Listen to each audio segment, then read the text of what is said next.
Sippers, welcome to this episode of the Tea With Me podcast with me, Shane Todd. There's a bunch of louts in the studio here. These guys are some crack.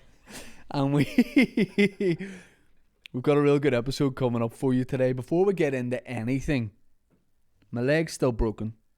Alright, don't worry about that. Before we get into anything, I've just announced a bloody tour of America. I'm not a war rampage. I'm doing stand-up all over America. The tour is in March. I'm going to tell you where I'm playing, and you can go get tickets from the venues if you want to go. 16th of March, Cobb's Comedy Club, San Francisco. 18th of March, the Hollywood Improv, Los Angeles. 20th of March, Chicago, Zanies. 22nd, Laugh Boston. 23rd, the Comedy Loft, Washington, D.C. 24th, the Stand, New York. And then 26th, 2 shows in Woodlawn, New York, in Rory Dolan's. And that's just a guy's house.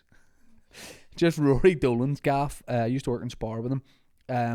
It's Woodlawn where like so many expats live. So if you know anyone in those places, send them my way.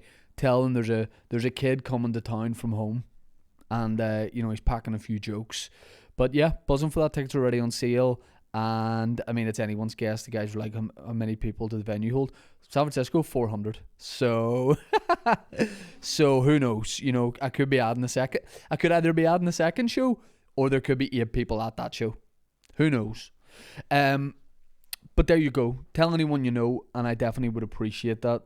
Anyone you know that lives in America, not like your mate that lives in Toom, is no good to me at all. Or, you know, you got a brother in Cairo or something. Whatever it is you have. A fucking an auntie in Dan, where's a place? In America or just anywhere, mate, in the world? Tasmania. There you go. Fuck it. To be fair, you've knocked that out of the park. That is my American tour. Shows I've got locally, because people ask a lot, where are you playing next? I am doing the Opera House, Grand Opera House in Belfast at the end of June, start of July, a few shows, and then in September as well. We'll put the link in the bio. Gotta plug the Patreon. Patreon.com/teawithmepodcast. Now, people going, mate, what is the Patreon? Is it a drink? It's not. It's a site where you can get more content for the podcast. You can support the podcast. You know, because like we go through a lot of dosh here on record days. You know, let's just say Dan has a habit and he needs it taken care of. That's all I'll say. He just sent an alert to my watch saying, fuck up. Patreon.com/teawithmepodcast. We do a bonus episode on a Monday. We do a thing also where in that episode where we guess what people look like, people that are patrons. I just get the boys to give me a random name, and you know it's offensive. You know, I gotta say that we've done 2 of them and they've not been kind to people. But the Patreon's a lot of fun. We also do a live stream episode on a Friday with some of your favorite comedians. Last week we had Mickey Bartlett and Dave Elliott, an episode for the ages. I hope they don't drop out because we're recording this before that happens. So I hope it's not like me and just Rory Dolan back on the pod. Sponsors. We got sponsors. Don't we, Dan? What episode's this, mate? 148. 148. Complete stab at the dark. He can pull Tasmania out of us all, but when it comes to the episode of the podcast, absolutely no chance. Yeah, it's episode 148 or so. We are sponsored, as always, as per, by Manscaped. The number 1 in men's below the belt grooming. You know what I'm talking about. You know when you need to take care of yourself down there. Maybe you're still using traditional methods. You know, maybe you're going in with those wee nail scissors. Hard open sometimes, aren't they? You know, especially if you get water in them, a wee bit rusty. I mean, you don't want to be a guy that's trimming your pubic hair with rusty nails. Like, what do you do if you're whipping out the rusty nail?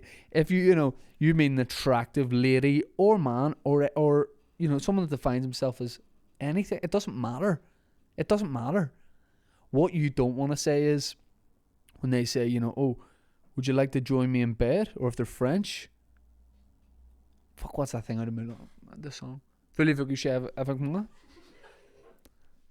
If you meet a French person and say, voulez-vous coucher avec moi ce soir? You first of all you say, très bien, ça va? Ça va bien, merci too. What you do, I'm not going to do the whole episode in French. What you don't want to do is say, give me un moment while I get the rusty nail scissors and trim this bush. What you want to do is have in your back pocket the Manscaped Lawnmower 4.0. This is, folks, this is technology on a different level. Look, first of all, you have that in your pocket. You know, it looks like a wee mobile phone for a businessman from space. So that's kind of cool. You whip at it. There's a light on it, look. And if someone does say, veux-vous coucher avec moi ce soir? Not bad to have in the back pocket. Anyway.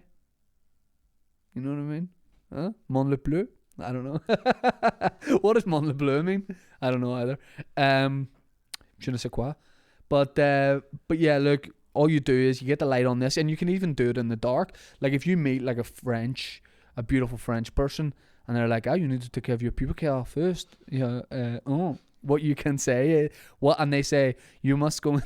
If they say, it'd be so unreasonable, but if they're like, you must go into a dark room to do this, you know, to take care of that. You go in there with a rusty nail scissors, it's going to look like the Texas Chainsaw Massacre. But if you go in with a Manscaped Lawnmower 4.0, hello, LED light, you're sweet, you're sorted. There's also ball deodorant, ball cleanser, ball wipes. It will impress the French person you're trying to court. Basically is what I'm saying. We have the discount code teawithme for 20% off and free shipping. Manscaped.com. Très bien. We're also sponsored by Punjana for you making your thé au lait. Punjana is, if Manscaped are the number one in men's below the belt grooming, Punjana, made by Thompson's Tea, are the number one in men's above the belt drinking tea. They're Northern Ireland's number one selling tea is basically what I'm trying to say. These guys are on top of their game. These guys, do they take a day off? Do they take a day off, the Thompson's family over Punjana? Yeah, they take a day off. You know what they do on their day off? They make tea. That's what they do. They don't take days off. Me and Dan visited their facility recently. Always nice to get invited to a facility, isn't it? We went to a facility and didn't like, one guy pointed out, I think he's really high up in the company, that my car was quite dirty. I was like, well, I don't like you've done that. You don't know me. But and I got my car washed the day after, and then the day after that I broke my leg, so my car is still sitting very clean, mate. But a week later, so if you want to come up to the house and see it and fucking have a go, you can. Anyway, but don't stop sponsoring the podcast. These guys love it. These guys love it. Like Jamie from Thompson's literally cut his bag open to show us, didn't he, Dan? He cut his bag open in the middle of the facility to show us what was inside, and we couldn't believe it. He let us, like, we got our hands in it and all that sort of thing. Basically, it's pure tea in here. These other guys, I don't know what they're putting in it. There is tea, sure, but there's also, you know, there was a dreadlock from Mick Hucknall in one of these tea bags that I saw, Tetley, you know. But Punjana's Northern Ireland's number one selling tea. Keep drinking it. Keep supporting the podcast. We get videos all the time on Instagram and stuff of people, you know, bringing Punjana into work and saying, you know, the sippers need to be drinking this. We love all that kind of stuff, so just keep drinking it. If the Thompson's family keep making it, we'll keep drinking it. They are the sponsors of the Tea With Me podcast. My guest for this episode has won the World Superbike Championship 6 times more than I have. He is genuinely like one of the GOATs when it comes to like international sport. And he's from here, you know, and I think you could not overlook these achievements, but when you actually sit down and look at what this guy's won and the career he's had and still continues to have, it's mad. I want to ask him about his career, about his life, about being a professional motorbike racer. I have a big family link to that, which I'm going to talk to him about. And my granny won the Isle of Man TT 97 times. We're going to talk about that, and maybe he can give me some advice on my injury, because I doubt he's done a serious injury quite as bad as the old hairline fracture of the fibula playing soccer, you know. So we could talk about that. My guest, of course, is Jonathan Rea, who is just a wonderful ambassador for this place and one of the top sports people in the world, full stop. So please enjoy this episode. Please enjoy all episodes of the Tea With Me podcast. Go back into the archive and dig through all the episodes we've done and watch them back to back. Put a nappy on and watch every episode of the Tea With Me podcast. That's all we ask. This is the Tea With Me episode with Jonathan Rea. I've just spent 10 minutes telling you about this terrible injury I've done playing football, where I've done a hairline fracture on my leg. Are you listening to me saying that, thinking about the horrific injuries you've done? No, but do you know what the most horrific thing is you're in a cast? Yeah. Because you can't do nothing about it. No. And I thought you were about to say my toes. I was going to... No, but genuine, I broke my femur in 2013. That's already way worse than I feel. Pretty, I feel like a dick with this one. Miraculous. Luckily, it was done in Germany. The surgeons were incredible. So straight in, operate on the Sunday. Within a week, I rode my bicycle outside in the Isle of Man. Now, why would you tell me that? Because I did this 2 weeks ago. But do you know why? because your bone's still broken inside there. They Yeah. haven't fixed your bone. So naturally, they're waiting for it to heal. Where they basically cut me open with a zip down my leg, hammered down in a big nail, put 2 screws into my knee, 1 into my hip. I've got it at home, framed. Since it's the come out. screws? Yeah, I'll send you a picture after. But so you're not walking on the broken bone, you're walking on the Yeah. you're walking on the nail. But here's the difference in me and you. If they had have done that to me, I wouldn't have left the house for 6 months. I would not have thought to go out on my bicycle. No, but it's that mindset. I had to do it. I had to walk within a couple of days. Right. Actually, the surgeon came round. I was still plugged up to my wee morphine buzzer. Oh, yeah. And he told me to get out of bed. I said, what do you mean get out of bed? Like, I broke my leg. He said, no, you can get out. And then he pulled me up off my bed and he says, let me go. He says, now walk to me. Right. I was like, I couldn't believe what he was thinking. And then, so I took a step. And that was enough because I was on my back for a few days. Yeah. But even getting a shower back then after like anaesthetic and stuff was tough. But what's the worst injury you've ever done coming off the bike? possibly that for pain. Right. But I've had knee injuries like cruciate ligaments, which never heal that well, and you've always have wee operations to tidy them up, or cartilage or whatever. They're like the most recurrent, because once you do a joint like a knee or a shoulder, it's never 100%, where a bone will heal really good again. Yeah. Probably stronger than it ever was. See, I've heard this before, right? And I understand that, but then I'm thinking like, why don't I just break every bone? Like, why don't I clear Because like a couple of months in my diary, like fall off, like not like a cliff, but you know, like a high sofa, like, and try and you'd break be almost unbreakable then after. Yeah, because then I'll be like Iron Man after it. You just wouldn't be popular at home, would you? No, that wouldn't be. And that'd be a nightmare if you were like full. Yeah. Have you done an injury like that where you've been like full casts kind of? No. But I did. Talking about being a bit of a burden.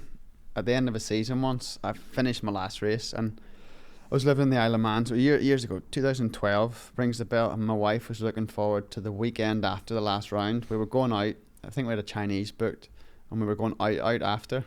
But I'd done a motocross race that year, or that day, that morning, and I got a severe dead leg. I felt like I'd broke my femur again, and I got home and she read me up, went absolutely mental. Like I'd ruined her life, not her weekend, her life. Yeah.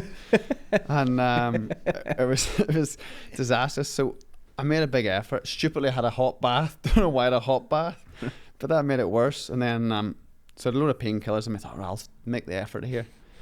So I rang my mate up who had a crutch. He says, can I come and borrow your crutch? And I went to his house, and his dad says, you need to get to the hospital. Yeah. Because that's not good. And I went to the hospital. They sobered me up straight away and told me they're preparing a theatre. They're going to do Were you still thinking about a chow mein at this point? So they're going to open me up to release the fascia for compartment syndrome. Right. So I'd almost ruined my own life, not just her night. Did you get the Chinese? No. Oh, that's a nightmare. I spent the night in hospital. Yeah, I mean, the whole idea, it's inconvenient going about, but then I play football, so if I injure myself playing football, it's never going to be too bad. What speed could you theoretically be coming off a bike at? So when I broke my leg that was the second time I told you about in 2004. I'd have quit. See, the first time, I'd have quit. My brakes failed, and I was probably traveling at 160 miles an hour. Not ideal. Not ideal. And say the runoff area was about 3 lanes of like motorway, like literally 20 meters deep was the gravel trap, and then you hit a tire wall, and that's obviously what hit the impact. When you hit that breaks your bone. And that was the most horrific and fastest injury I've had. I had an engine brake in Phillip Island in Australia. It's turn 3, which is 5th gear, pretty wide open on a superbike, doing 160. So the engine broke, and there was oil leaking over the rear tire. So that's like, I'm like hooking gears, 4th, 5th gear, and tip in, and there's oil in the rear tire, and just like flicked me really hard. And like, the fact that racers just get back on, like your first thought is to get back on if you can. Like you see people come off and then see if they can salvage the bike and get a hand. Bit like that. That's why.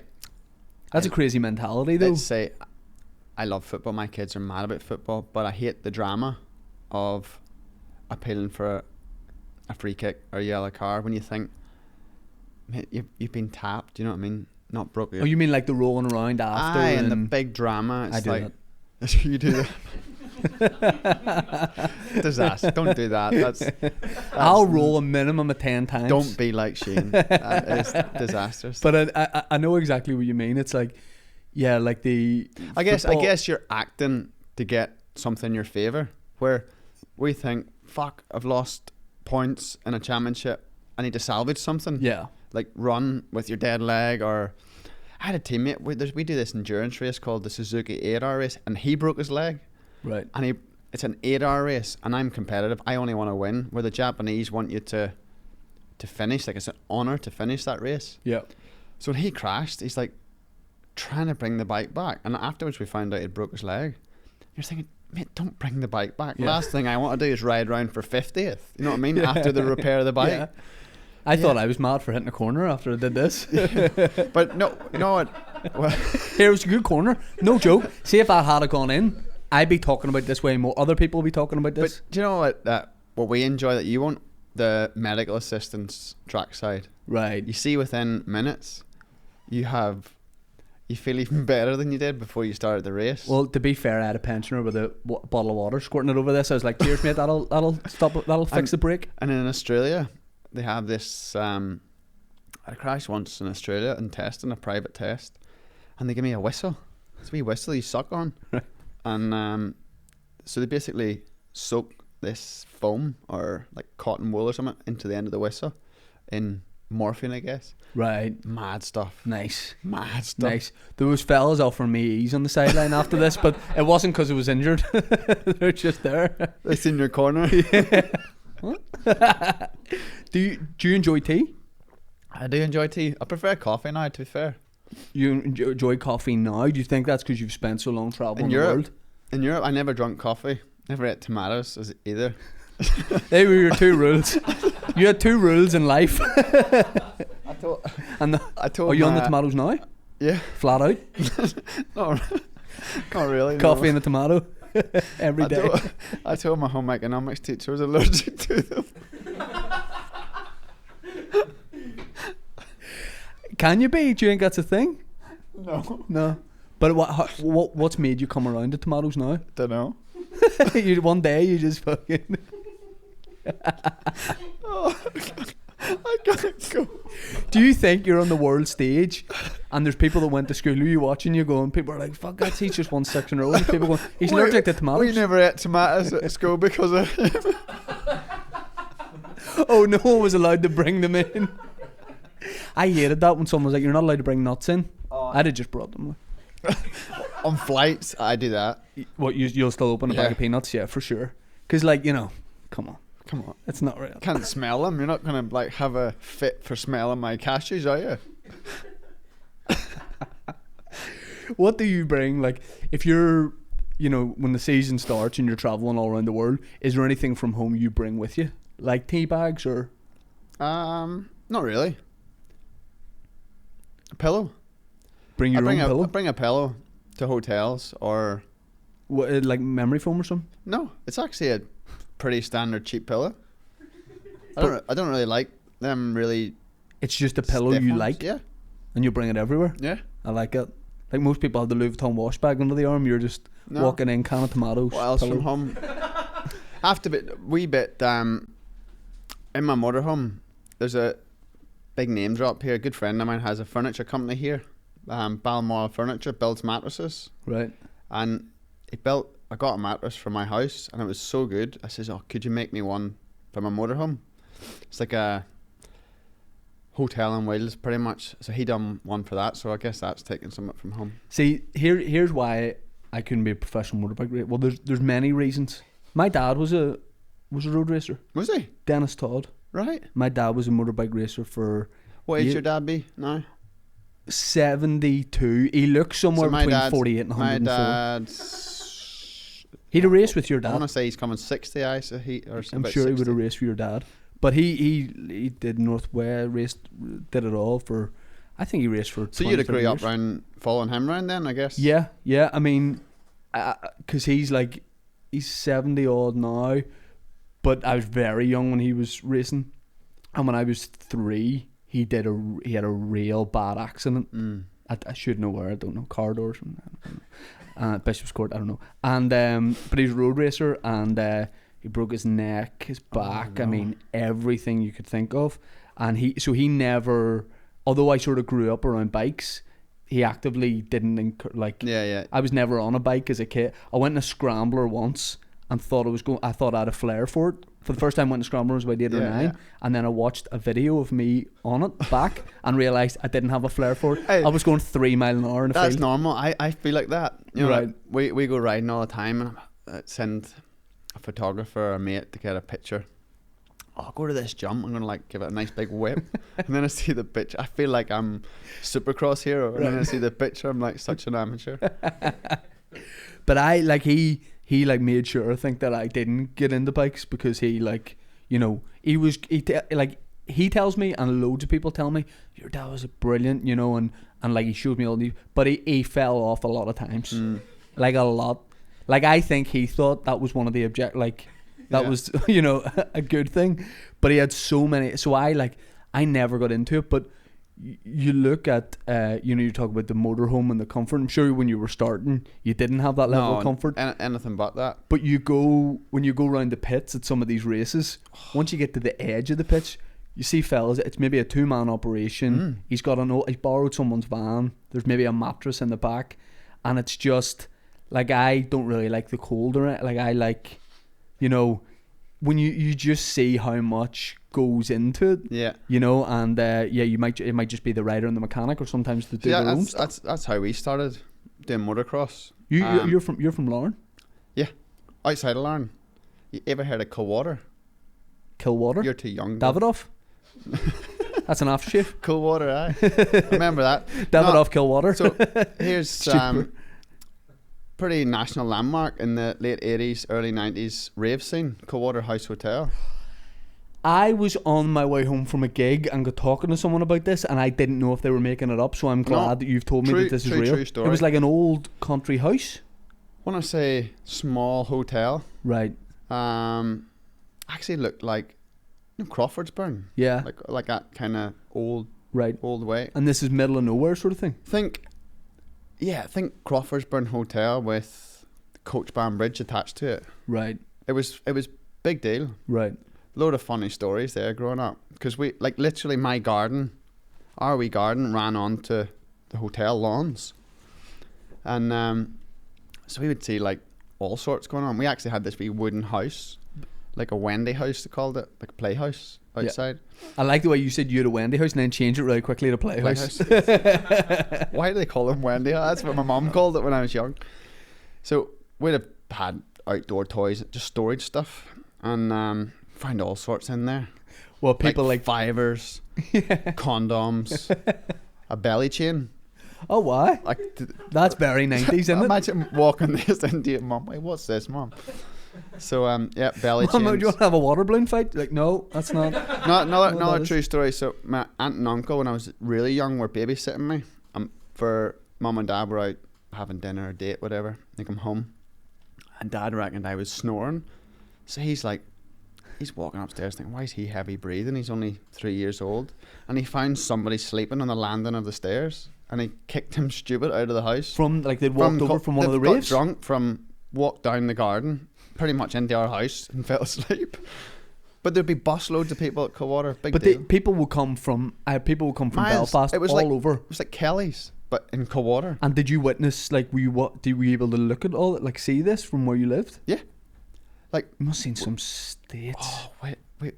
There was a garage. Yeah, it was brilliant. You can say anything in this podcast, by the way, so if you're thinking anything and you're like, I might not be able to say it, you can say it. I want to say, I'm thinking of it, because the bike I was riding was a 60cc, so it must have been 10.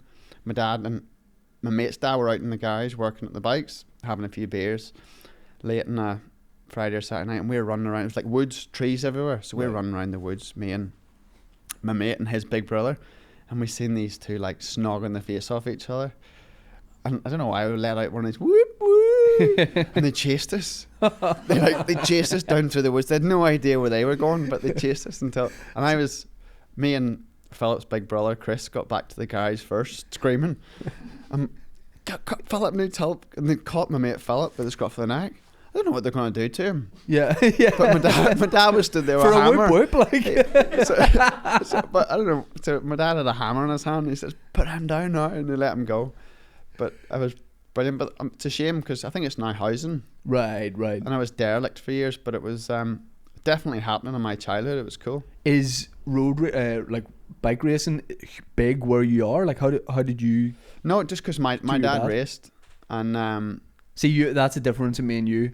I've gone to races with my dad. I've looked at that and gone, oh no. And you've looked at that going, it looks like a bit of crack. Everything from like the. Was your dad road racer? Both circuits and road racing. So he did, and he competed around the UK, but he was made his sort of name here and like done pretty well. I think he reckoned like prize monies and stuff, and you want a TT? Your dad won an Isle of Man Tea, yeah. So prize monies and bonus monies like furnished the family home, or maybe bought the family home or made all the renovations to it. Right. So I think he'd done really well. Never got the chance, like an opportunity, because our sports, it's super expensive, and there's not a lot of opportunities now for kids, which is sad because it's not as bad as F1, for example, but it's a wealthy man's sport. Yeah. And we got into talking about, I have a nice big fancy motorhome now, but when we rode like in British motocross, we used to get one of my dad's little distribution vans, like a medium wheelbase sort of Sprinter. It was a Fiat Ducato. And because he's in transport, these pallets have upright stakes in the end to hold textiles. Yeah. We would just overturn one of them, right? Put our mattress on top of it, and you'd woke up in the morning with the condensation from the van coming down on you. Yeah. But they were the best days. I was gonna say, like, that must have been great crack, like traveling as a kid. And in the summer, power washer, like on all the English, most, like we went there because we travelled for good competition, and they're all big fancy motorhomes and showers and whatnot. And we had this Coke bottle with drilled holes in the bottom of it and taped it to the power washer, right, to make a shower. Right. So we were showering like after races, and like it was great times, good fun. And when you were doing that, when you were traveling in those early days, was this something you saw as a future career, or was it just a hobby then? Like, what was your? It was a hobby, but I wanted to be a motocross rider, right? More than what I do now, like a superbike rider. Yeah. I felt like road racing was boring, because there's no jumps and the track's just the same every lap. Yeah, I mean, that's looking at it from a rider's point of view, because when I look at it, I'm like, you're on the, like, I also don't think people from outside of here, or people that don't know road racing, I don't think they understand. It's on the roads. Like, it's on the public roads that you go on, and those speeds are, that's mad. I didn't ever understand, like, say you sit in I sat in a grandstand and watched that, you'd still don't get, it's just like it doesn't make sense, they're going fast so quick. And we stood for, I think it was maybe in Northwest, and I've not been to many races at all, but we stood in a bank, and our eye level was level with the road, so we're sort of in a sunken bank. And it was only then that I really got a sense of the speed, and it's still, you would never have. Because that's where you get the sense of the speed is live, because TV doesn't do it justice. And then if you do it yourself, honestly, see once if your helmet on and your earplugs, it's a wee happy place. Like you wouldn't. I rode pit lane speed limit. I think's 60k and it's 40 mile an hour. Right. 60k, is that right? I'd be the last person that would know that. I think it's 40 mile an hour, and literally you feel like you're walking. Right. But I would feel, feel but if that was me, I'd feel like I was going 200 mile an You hour. feel so because I'm slow, used to but it. because like in Monza, we do Monza the F1 track, big long front straight. You do 208 mile an hour, and it's in a little. And you're describing that as your happy place. You know, you're just. not a happy place, but I know, but you're nice and warm. You're calm. You're like good leathers, keeping you warm, hands, and all you're thinking about, all you're focused on, is you see your pit board going past because it's start finish straight, and you're just focused on. I think it's the 300-yard marker. right. That's my break point for that turn 1 first gear corner. So all you're thinking about is there and back to 6th. So you're focused on, and it's not like warp speed, like Yeah. things are coming. It's just actually really like driving down Main Street. I just can't. Well, of course I can't, and not many people can the speed understand that. is not the deal. It's actually the hardest thing is changing direction, because they think somebody's got, it's like some sort of arcade game, Yeah. like on the PlayStation, and you just turn the handlebars. But literally, bike's 175 kilos, Right. That's what I bench. But and you're good lad. And you're at 208 mile an hour, and you're stopping the first gear, which is probably 50 mile an hour chicane, 40 Yeah. mile an hour chicane, very slow. So the G forces is ridiculous. Then trying to go through a fast chicane at maybe in third gear at 100 mile an hour, changing that weight from left to right is hard. Like my heart rates are ridiculously high. I do all my effort tests and fitness tests, and I can't even simulate the same heart is it almost? rates as I do when I race. Do more accidents happen when you're going slower, like in the likes of corners and that sort of thing? Yeah, mostly. Yeah. Yeah, they don't. High speed accidents don't happen unless you collide with somebody, which is not unheard of, but Yeah. rare. Normally, it's the most common crash is, we call it losing the front, where you crash on the front, either too much brake or too much lean angle or whatever. But that's right close to the apex of the corner. And honestly, with these airbags in our suit now, so you blow up like literally all my torso area down to my arm here, all my front chest and round my neck. Just That it's got this inflates. wee gyro sensor. I don't know how it knows you're going to crash before you crash, but some sort of movement that'll inflate before an impact. So see the DOMs afterwards, from you just to feel like you're in a wash machine. Now Because the amount of weight that you're moving and also carrying. no, I mean like after you've had a crash, normally the next day you wake up feeling rough as hell, like you've been in a wash machine. Where now with this airbag, it sort of keeps you all together. And I drive with much that better. airbag already inflated. would you? I think 1,000%. I know plenty of people that look like they've got an airbag all the time. How did you go from those days of, you know, traveling the UK or wherever it was, and, you know, the Coke bottle shower, really? How did you go from that to being professional? Like, what was the point of your life where you realised that actually this might be a career? Pretty early, I realised, going from motocross to road race. So I got this opportunity. It was like a newspaper ad, and they were looking for young riders, rookie riders. So I applied for it. My dad had fell out of love. What was the paper, do you remember? It was called Motorcycle News. It's a weekly I English remember. paper. Yeah, I remember that being in the house. So it's a full back page thing, and all I seen was worth 75 grand. I thought my Christmas had come, but that was the budget it took to run. You didn't get paid. Yeah. So I got this pretty much free ride, because I sent a pretty cute CV. I had 40 words to describe myself, so I did it in bullet points. You know what I mean? I like. Remember any of the I words you used? no. So I Hates tomatoes. anyway, so it's like so it's like X Factor. I remember there being like, I want to say 30 or 40 riders at a selection day, and then you whittled it down to 5 and went to Spain, and they selected me there. What age were you? 16. Right. But that was late to the road race game. Like, these kids were young, and I realised quite quick I was good, and it wasn't that difficult. It wasn't as difficult as the other riders were let's say, because coming from motocross, I was riding a bike with a clutch and gears from, you're like 8 years old or 10 years old. So you're in, come to a sport then where you feel like sometimes it's more dad's dream and mom's dream than the kid. Yeah. So I just find all this experience helped me. I've quite natural, took to road racing, and then within a couple of years my results were decent. I had that leg injury, set me back. And then I actually qualified in pole position for a British Superbike race that was here in Dublin in Mandela Park. Were you still a teenager at this point? On my first ever year on a Superbike against, I was a teenager. I think it was, I want to say 17 or 18. I think it's the youngest ever pole position. It didn't last long. I got took out in turn one by somebody else? Yeah, by somebody else. So, but then I realised then I was fast, but I was crashing a lot and not doing too well. And then I got my first, like mum and dad were always very strict that I went to work. So I went and worked in an engineer, my uncle's an engineering company. So I did day release to do a manufacturing engineering degree. And they were like, until you get I had a wee bit of sponsorship coming through, but not enough to call it a job. Yeah. And so until you get a salary, you're going to work. So I done that in 2007. I got like a salary to race in the British Championship, and then done that for a year with the factory team, and then I went to World Championship in 2008, and I've been there since.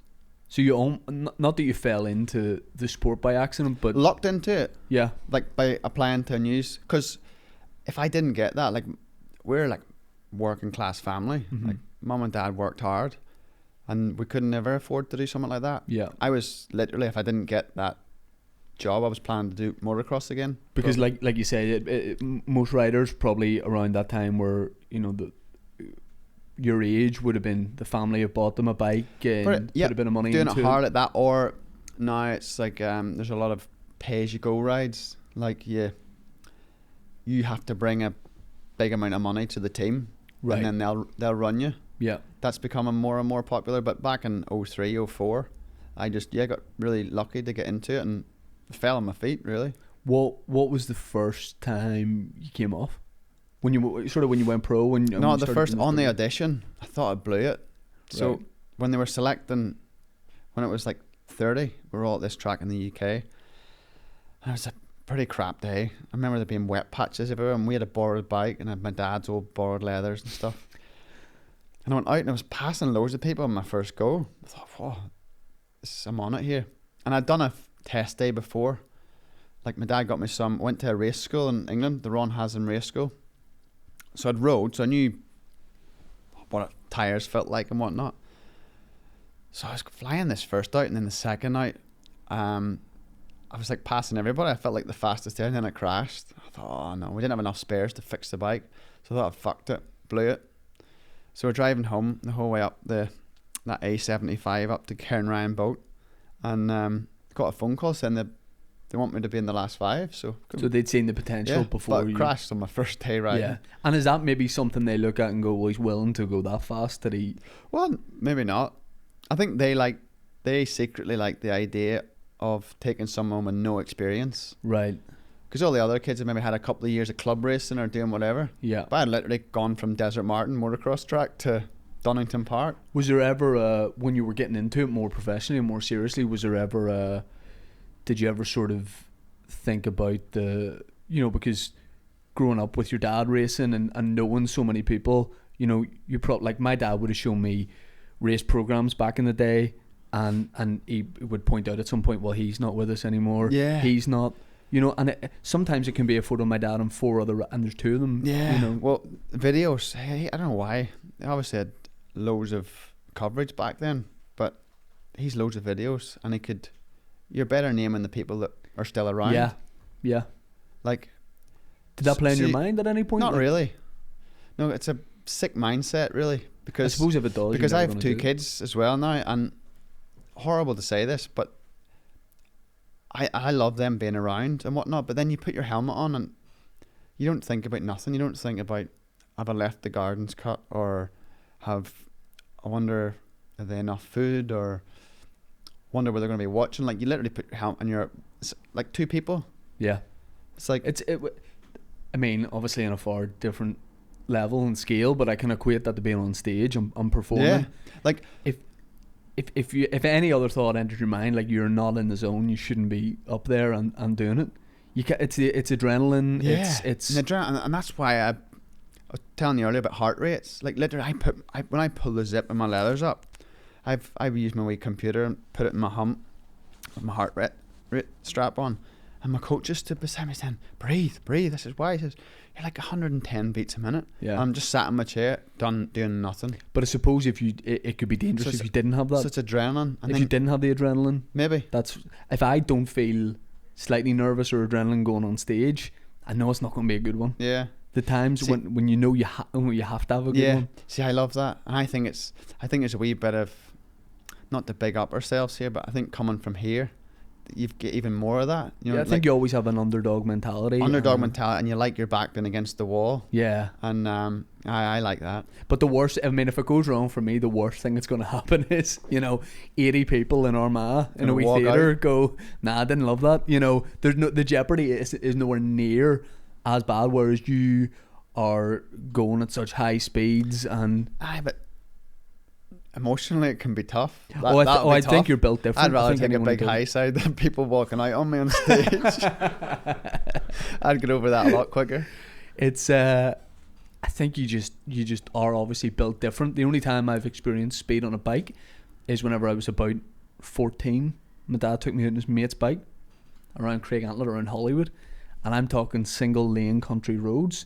The guy was going 90. Now my dad is the most careful driver of his car you could ever meet, and has never really had his own bike since he retired, because he doesn't enjoy if he's on a bike he wants to race.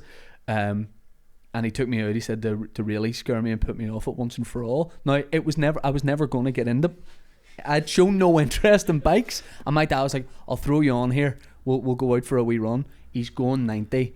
I was calling him everything in the helmet. He obviously couldn't hear me.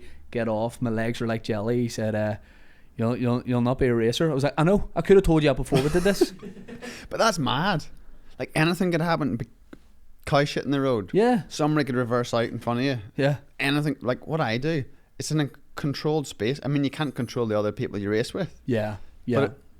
But the laws of, it's pretty alright. You know what I mean? Yeah. Airbags, decent helmets. You're saying the PSNI should investigate? Friggin' right. But you know what's worse? My dad was the same. He used to, with race bikes, and they'd get something new and he'd have to run it in, so he'd take it around the local road to Cowater or whatever, and he'd have this farmer beside us. He'd have this route that if the police ever caught him or found him in the roads, he would lose them and park the bike in the farmer's shed, right, quickly leathers off, and then walk down to the house, because they'd know, oh, that's Johnny Rea out there. They'd be back waiting for they'd be parked in the lawn. And then my dad dandering down from the garage. What's happening, boys? Were you out in the roads? No. And he would take me out sometimes, and I'd be my wee helmet on. Dad, don't go faster than 6. 6 was 6,000 RPM. Right. Because as soon as it would get to that, I'd get dead nervous. Yeah.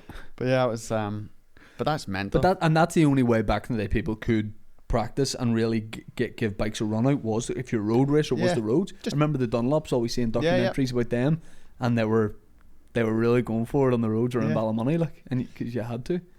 Well, my dad wouldn't go for it. He was just running his bike in, just in case. Right, in case I throw my dad under the bus here. Now, I actually have visit him once a week. I Sorry, Dad. Busted you. How far back can the police? He's going to be in McGalbury tonight. Or the historical team will get him for sure. Him and my dad will be sharing a cell. They can talk about bikes. It'll be sweet. I've actually, I mean, like your femur, I'm sure you've done some terrible injuries, but on a bike I've done a pretty bad one. Have you? I see this wrist. Holy shit. Yeah. I was a biker accident, push bike, like. Really? Really? Yeah. I was cycling down to a mate's house when I was about 19, and the front end, front end went.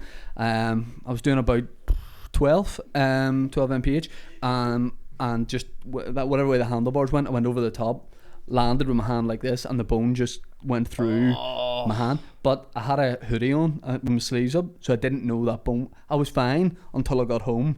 Was it broke? Oh yeah, or that's just I swear to God, the doctor said it's described it as fucked. The doctor at Dundonald A&E said that is fucked. I was like, well, that's not made me feel any better. But you could probably tell that yourself though. Oh, it was looking at me like I felt fine until I took the jacket off and saw the bone, and then I near fainted and passed out. But when I went to Dundonald to the Ulster A&E, the receptionist said, "What have you done?" I said, "Oh, I've fallen off my bike and I've done this." And she said, "Motorbike?" And I went, yeah. Yeah, safer. But bicycles now, some horror crashes. Well, it's weird to me that you cycle as a hobby, because I'd be thinking, just going at that speed, not... Well, bad knees. So running as training, like cardio training, is not the best. Right. So cycle's like low impact. So I do a lot of cycling. Well, and you just got did you get your motorbike license last year? Last year, yeah. What was going through the examiner's head when you showed up? I did think, it sort of takes, like if I did do it right and I had really good training. But I thought it'd be pretty ballsy to fail me. Yeah, I suppose you're a good trainer. Being a 6-time World Superbike champion is probably good training for your. But then I also thought, fuck, maybe he'd see this as like his career maker. You know what I mean? I feel Johnny Superbike Rea. rider. You know what I mean? Yeah. So I was like in two minds. I was around Ballymena, around loads of roads I didn't really know. So, but I got through it.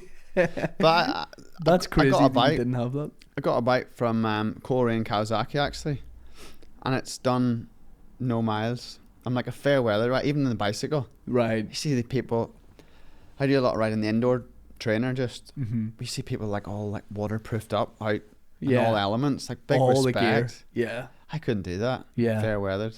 Yeah. I mean, cycling is something like, obviously since your wrist, I wouldn't be on a bike anymore after that high speed accident. I'm actually lucky to be here, but and I'm doing a podcast with a broken foot. But it's warriors like us that just get on with it. Yeah. You know, we just get on with it. You have to. You got to get back on the bike. See, I haven't been back on the bike since. You see, I'm like that. But I do think that adversary helps you. Yeah. Oh, yeah. You know what I mean?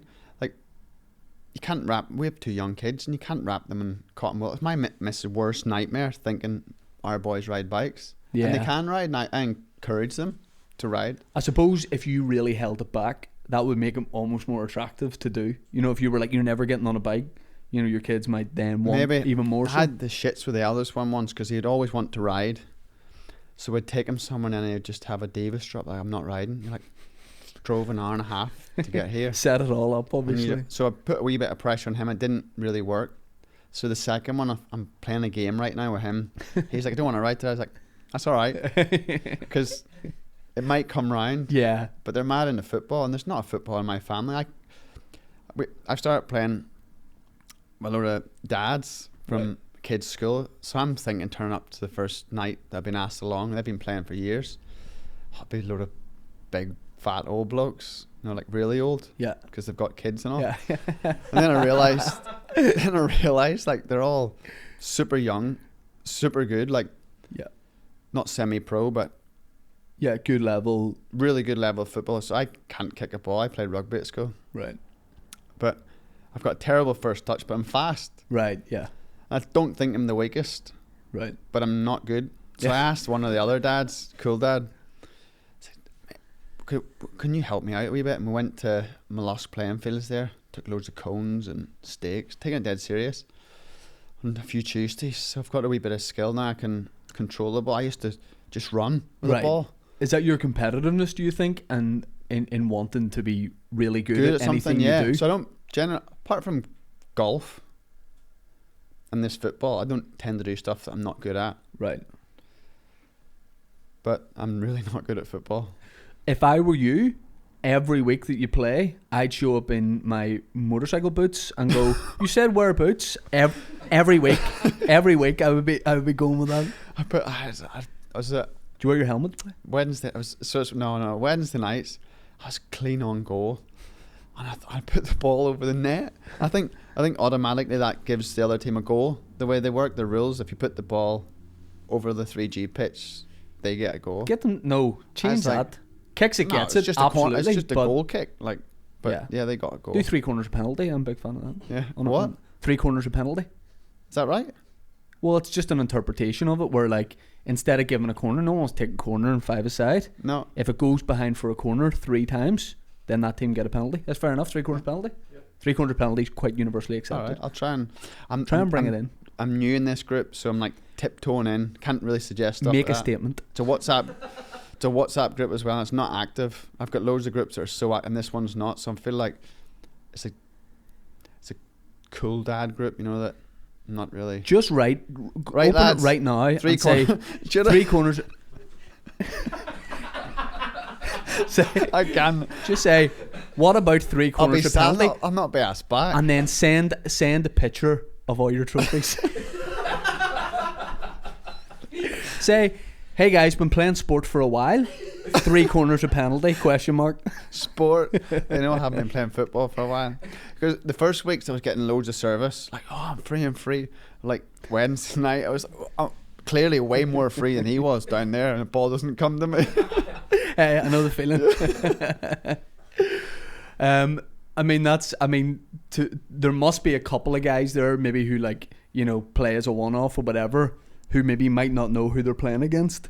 But, like, if I was playing against you, I would be so scared to kick you in any way. They're not. I brought a guy down the penalty box last night badly myself. Right. But they're tough. They go for it? Yeah.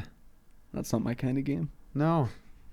I wouldn't say they're aggressive. They're not slide tackling and stuff like that, but they're like aggressive, like shoulder bars and like big ones. Yeah. British Bulldog sort of stuff at school, like coming in at you. Yeah. I hate that. See, British Bulldogs, when people played that at school, I'd just be the adjudicator. Would you? I'd stand with a clipboard and do your stats. I'd give you your stats after. That prepped me for rugby. Right. Secondary school then. I played rugby touch. Did you? Exclusively. I was scrum half. Right. But then I stopped playing because on Saturdays they played I think in 3rd year you start playing Saturday mornings. Yeah. 3rd or 4th year. Yeah. I was motocross then, so. Right. What is the support like you get from home, and has it, like, as in from Northern Ireland, and has it, like, was it there at an early point, like when you started in the Superbikes, were people really paying attention here and, like, getting behind you, or did that come after a couple of years? Yeah, I think it helped because my dad was raced and known here as doing all right, won a TT, so I wasn't really myself. I was Johnny Rae's son. Yeah, and then. But we're pretty lucky back here because we had like a monthly magazine. There's a magazine called Irish Racer. Yeah, I remember all these being in the house. And Road Race in Ireland and all that. Yeah. So it was really well supported. And we're lucky compared to the UK that if I do well on a Sunday, it's back page news on a Monday or Newsline or UTV Sport, whatever it be me. I guess it's the same at probably county level in the UK. Like the Yorkshire News will have whoever. Yeah. But so we enjoy that, but not really. Since I started winning world championships, there's been like traveling support where people would go to like a load of races, and like Superbike is the little brother to MotoGP that would attract 80,000 people. We'll maybe get 30,000 people. Yeah. But more and more recently, like Northern Ireland flags and people from home are everywhere. You're like noticing far outnumber, just from a flag point of view, UK flags or Spanish or Italian, and that's pretty cool. I think part of that might be, I don't know what you think, but I think part of that might be we're getting better at almost like celebrating achievement here. Getting better, yeah. Because we all, like, we're talking about the underdog mentality, but I think we also have a mentality of like, if someone from here is doing well, it's like, let's keep it to ourselves. Aye. Or and not even in keep a it negative to yourself, way, but suppress them. Yes. Like my dad was a bit like that when I was growing up. He'd never liked me celebrating. Like when I was motocrossing, I want to do like a big one-hander over a jump or whatever. Yeah. He'd bollock me for that. Right. Where, like here, he's really good, him. Aye. He's not too bad. He's not half good. He's not too bad. You know what I mean? Yeah. I know exactly what you mean. But I'm sure you've had countless opportunities to go to MotoGP. Not really. I've had loads of conversation, but I've never had a contract to sign. Right. which is I'm not saying it's strange, like playing it down, but there was a few, like I could have gone there on a few rides, but it was bikes that finish last, like at the back, you know what I mean? Yeah. And no matter how good you are, you put Valentino Rossi on that bike at the back, it's probably not going to win. Yeah. So I figure in Superbike, if you're going to move there, you're going to go with the right team and the right opportunity. I mean, from I'm lucky in Superbike Kawasaki, they don't ride in MotoGP, so all their effort goes into us as a factory, and as opposed to some teams have like their MotoGP team, and then the and Superbike team suffers as a result. 100% like that. But most manufacturers have both for Kawasaki, don't they? Invest a lot, and it's all, but it's more business as well. I went and did a couple of stand-in races for Casey Stoner, an Aussie guy. He broke his ankle, and they asked me would I go and replace him in 2012, and I had a 7th and 8th, and I thought that's quids in, you know, like, but nothing. Right. Like I beat Valentino Rossi in the second round. He finished behind me. I was like, made my life. You think like, well, that's it. You know, you're guaranteed. Well, not really. I used to ride for Honda back then, and I thought they had a stepping stone to go there. But again, it was more political. Right. Like the two satellite teams that Honda ran back then. One was a Spanish rider, Bautista, that I race with now. He was there, and he was in the podium the week before. In the second round, I raced with him the whole race. But the sponsor was there at the Italian race that he was in the podium. He got all excited. It's like, we'll have to sign him for next year. I'll sign a contract with your team, blah, blah, blah. Yeah. The other kid, he was the German guy at the other Honda team, and that came with a good bit of Honda money influence from Germany. Yeah. So there was no real push for me it is pretty political. And like everyone can say, oh, you should do this, you should do that. But it's like anything in life, you can only do what opportunities you have. Yeah, yeah. And you want to be the best, and you want to be top. You want to be good, and you want to be, exactly. So if I had my way, I'd pick the best bike in MotoGP and go and have a crack and see what I could do. But right now it's Superbike, and I've got a great team. Like, they're Spanish people, good people. Do you speak Spanish? No, understand a bit. ¿Por qué? ¿Por qué? Un poco. I don't even know por qué means. Por qué is like why. Oh, right. Or because. I thought it meant a little bit. Un poco. Un poco. Yeah. Or like. Yeah. See. My team, they're Barcelona, so they're like Catalan. Right. Which is it's like French, Italian, and Spanish, all like in a wash machine, and like they say, merci for thanks. Yeah. But it's gracias. Yeah. It's strange. Yeah, and I suppose that like people from all over riders from all over the world, when you're, in Superbikes, like in the pits, I'm sure that every language in the world is being spoken at some point. Yeah, but we're so lazy here, right? Because English is the international language. Yeah. So, like, I rode for a Dutch team for 6 or 7 years, and they speak better English than half of my family. Yeah. You know what I mean? And the Spanish speak great English. Like, I think there's only one on the team that has broken English. Right. A lot of Italian influence in Superbike, but I don't really understand that. Buongiorno. That's all I can help you with. I want to ask you two things. One is BBC Sports Personality of the Year. There was a huge clamour for you to get that.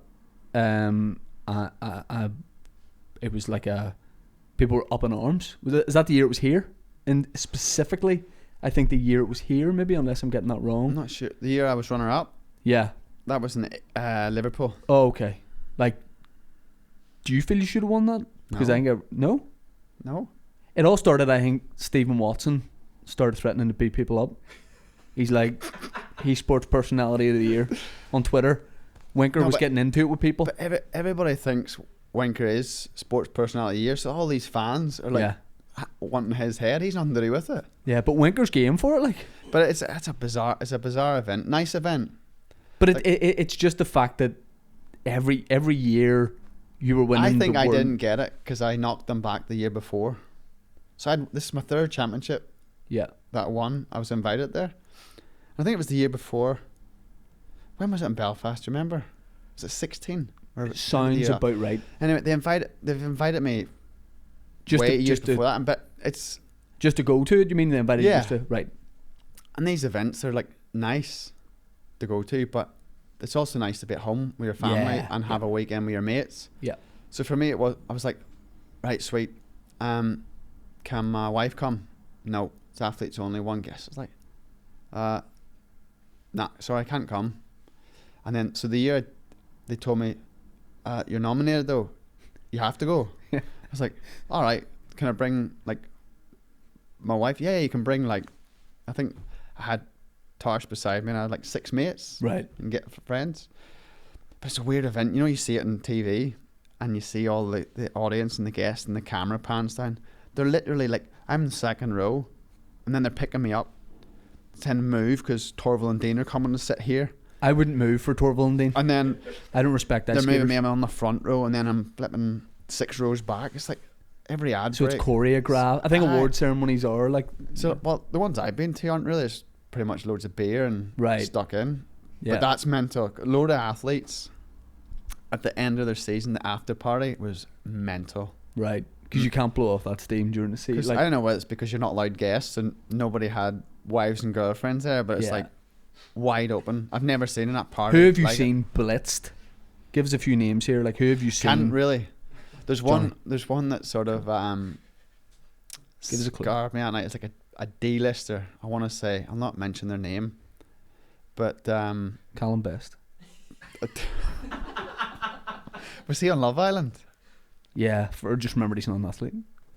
So not so D-lister. You went straight for what him. Sport? Not a sport. A Love Island contestant was falling around everywhere. I was actually why they're here because nothing to do. She was nothing to do with sports. You're narrowing it down a wee bit. From Bonnie, Scotland, I think. Can't remember. I don't even know her name. But someone says, "There's that bird from Love Island. Look at the stater." But steaming. But I don't know, like the gig did, because it was in Liverpool. So she was in Scotland. Did she get paid to go there, or why was she there, or just a night out? Yeah. Instagram pictures, or see, my policy on like, unless I was being honoured, I wouldn't like go to anything. Like unless I was getting a lifetime achievement award at the BAFTAs or something, I wouldn't go. But that's my policy. I'm like, I don't go to awards things, but I've never been invited. I've never had to decline. Like now, so that the BBC thing, I thought, so I was nominated, so I had to go anyway, which I was happy to go. But I thought that's a great night out. I just didn't want to be last. Right. They changed everything. When I got runner up, the next year they selected the nominees. Like they selected 6 of them. Yeah. Back when I was there was 12. Right. And I think. Yeah, voting opened the night, but they changed loads of stuff. But I thought, as long as I'm not last, I'll be like happy enough. But imagine getting like 10 votes. Yeah, but you came runner up. Yeah, Mo Farah. You should have beat Mo. What's he doing? Well, about to be fair, it's not even me. Mo got a load of good votes because his connection ran down. He was calling. He's doing a video feed from somewhere. Training camp probably, knowing Mo. He wasn't even there? He wasn't even there. But his kids were all climbing over him all in deer, and I should have had Jake and Tyler there. Sat in the knee. Like this here. Like, what a good daddy, eh? Yeah. But no, I just seen it as a night out. Good reason for her to get into a dress and have a bit of food in the BBC and whatnot. Yeah. And it turned out to be, I was telling her all night, stop. She's like voting away. Like, I know it. Texting her, I'm like, fucking not cool. Like, I sat beside Tyson Fury here. Put the phone down. You know what I mean? Did you get chatting to him? No. He's a big dude in real life. Yeah. I sparred him. No, it's actually a good. You spar with him? Did you actually? Yeah. No. I had matey boy that does BBC breakfast, Charlie Strait. Yeah. I had a load of beer with him. Right. Good dude. Yeah. Nice to get on it. No, because I just see sports people, so I actually found him just interesting. So I was asking him loads about his stuff and his gig, and then I was on BBC, but that's TV, hard work that. As in the other, I was back at the BBC for something, breakfast. I'm not going to tell you the guy's name. I sat on the couch at BBC. The presenter is this you're talking about? Holly was there and she was great, Holly Hamilton. Mm-hmm. But the guy in the studio, So Trevor McDonald. No, Trevor McDonald. Does he even do BBC breakfast? Don't know. He's like, all right. So I'm walking in from all the lights to the sofa. He's like, all right. So he's doing his piece, and as soon as the camera's out, he's on his phone. And then, as soon as he's like getting his wee countdown or whatever, then he's back onto the camera. And Jonathan Rea sort of out. I'm like, like you warm someone up. It's a pretty big deal. And I thought, just I know who it is. Be a bit nicer. I know who it is. I'll not say yes or no. I think I know what his first name is. Dan. Yeah, it is. Okay, doesn't matter who it is. Was there? Yeah. It's either him or Callum. It's either him or Callum Best. Have you got something about Callum Best? No, because that's the thing. Me and Callum have a history. Do you? What happened? No, none at all. Like celebrity football match or something? Yeah. Oh, he did one at Windsor Park. Did he? Yeah, like about 4 years ago. And I tried to get to play in it. But see, that's my next venture. I want to be invited, not to Spotty, but to play in a charity football match. Yeah. That's me. What if we just hired Windsor Park and we'll just me and you play long balls to each other? Yeah? You could bring the cones. Yeah. We could actually train there. I could get Gareth that helps me with my training to come down. Like if we asked together, we could get permission for that, or just if you asked by yourself. No, actually, you'd be fine. Like we'll march in together. Yeah, I'd love that. That'd be cool. We'll just hit shots and all. Yeah, no, and let's do it at night with the lights on. Yes, we'll say to Callum Best and we'll just break.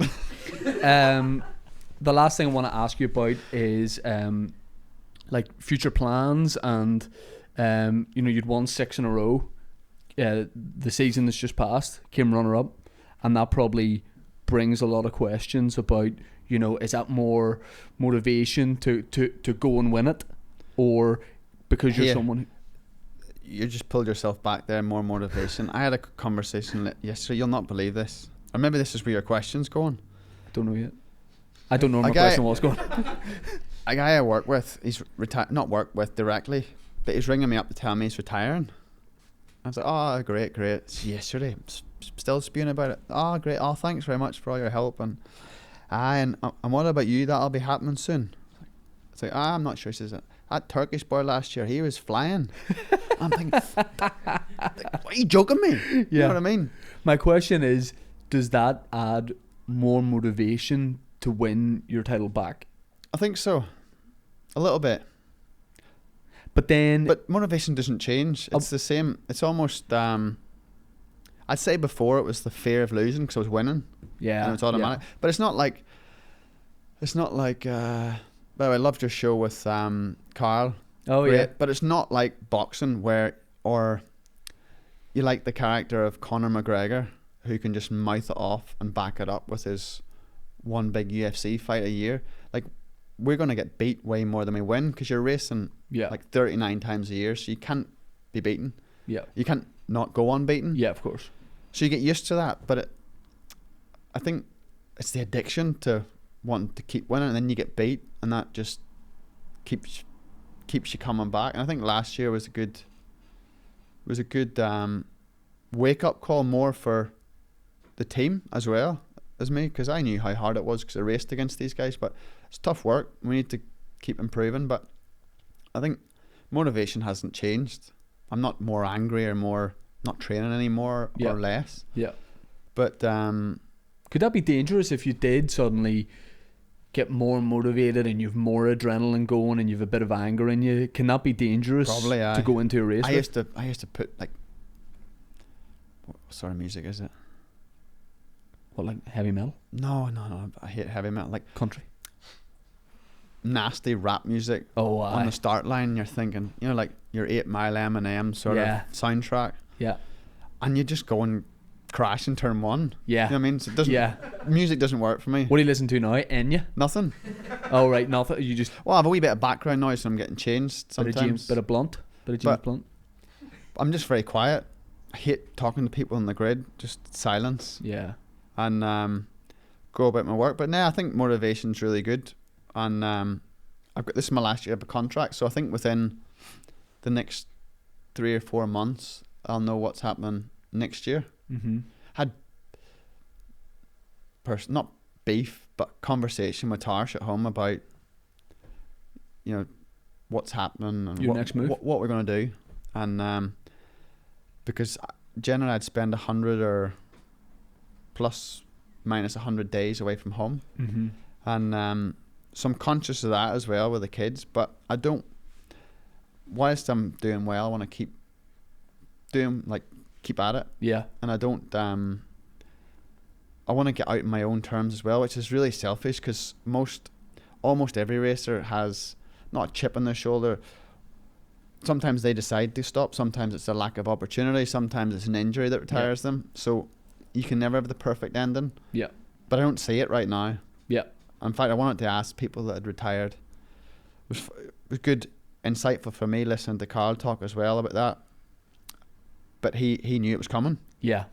Where I don't feel it's coming. Yeah. So I don't know if it's something that builds up like a train, or it hits you like a ton of bricks one morning you wake up. Yeah. But at the minute the fire's burning hard and ready to get stuck in. That's good. I mean, also like to come second, like that's in the World Superbike Championship, and people are like, "Mate, is that? I suppose that's it. Like you're gonna take it easy." I was like fuming. Yeah. Put me in a bad mood all day yesterday. Last question. What's the coolest free thing you've ever got? I'm not necessarily talking most value. I'm talking about the coolest free thing at an awards thing or from a sponsor or. I got a travel mug with my own name on it at a comedy festival. That's cool. Is it cool? I spelt it with 3 Ds, but apart from that, it was pretty cool. Asian fans always bring you gifts. Could be anything from food or. Do you eat that food? Because I once got given food by someone at a show and I did not eat it. Do you know what I did in Argentina this year? I was thinking, fuck, I hope water aren't here. Like get tested after I've been contaminated. But it was a beer. I don't know what the beer was called. Their local beer in Argentina. And the guy goes, he had a Quilmes. Is that right? Quilmes. Yeah. Yeah. Where did I pull that? It's blue. Yeah. Yeah. What? Yeah. Fair play. So yeah, I had come back to Park Ferme after decent race. I didn't even win. And the guy goes, "Oh, can I have your niece?" I was like, "Yeah, can I have a beer?" And he goes, "Yeah." It's like, sweet, beer for me. And I like chugged the beer in Park Ferme. Right. But it could have been anything. Free thing, I'd have to think about that. The real coolest. See what even I've like. So are you with Kawasaki? Yeah. Kawasaki, right? Do you know what I'd love? What about when you're with them and they go, "We'll send you some gear, some zip ups, t-shirts, all that." I'd think that was class. Yeah. Do they go, "Get whatever you want here"? No. Like how many fleeces are you allowed? Not many. 4 in the season. Yeah. Like your team gear. Yeah. I get 4 t-shirts, 2 jerseys. You should be getting so much more than that. A coat, a gilet. 1? And then they give you trousers, but I don't wear the trousers because I think they're made in Holland for Dutchies, and I'm a wee short ass. So right. Yeah. Clogs. Yeah, they're massive. No clogs. Team, coolest thing. Coolest sponsor I get loads of cool stuff off is Oakley, because they do awesome sunglasses, motocross goggles. It's a perfect brand. Yeah. Like cool casuals and stuff like that. I'd love to be sponsored by Oakley. Yeah. When my manager did that deal, I was like, "Oh, it's so good." Yeah. Don't tell him about it. I've been paying for this stuff for years. I remember in about 1999, everyone on my street had fake Oakleys. Yeah. All the boys had fake Oakleys. Just back from Tenerife.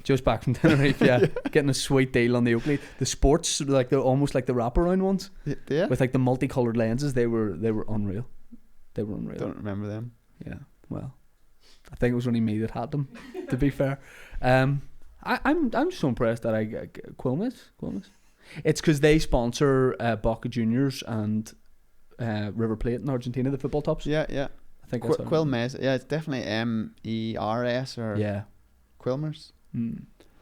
I'm trying to. So I posted that on my Facebook page after, and loads of Argentinians were like loving the fact I was bigging up their beer. Yeah. I guess it's like somebody coming here and giving it a big one for Harp or Guinness. Yeah. We should definitely book out Windsor. Yeah. For a kickabout. Wait till although as we've established, I can still play on it when it's broken because I hit that corner. Remember I was telling you? Yeah. So you actually bent it in, didn't you? It scored. I floated it in perfectly, and I'll not name a person on this podcast, but should have scored, and that would have been unreal. Imagine they go, he broke his leg, but he played on, and he assisted a goal, but I just hobbled off after that. But as we say, back on the bike, Not literally though, because remember I also broke my wrist, so I would definitely not get back on a bike. Cheers for coming on. I would love to play. I want to join in your 5-a-side.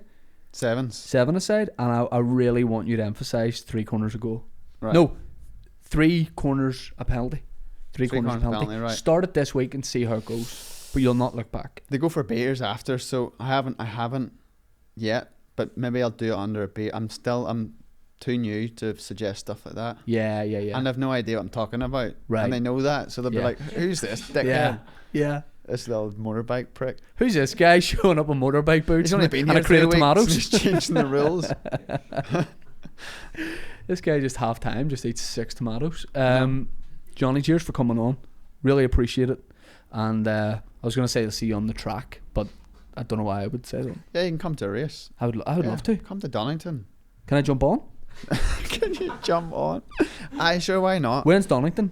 I want to say July. Yeah, I'd love Early that. July. I would love that. Yeah. Can I have a lanyard? You get a lanyard pass. Can I keep probably. the lanyard? Yeah. Can I have a gilet? Yeah. A pair of Oakleys? Well, you could ask the team. My Right. team are very, very, very good at giving stuff out. Brilliant. I've I obviously genuinely got will a good go. merchandise deal because, yeah, everybody that comes gets nice wee goodies. So. Do you want the tea with me mug? Aye. We'll give you one. All right. Cheers, Johnny. Appreciate it. Cheers, buddy.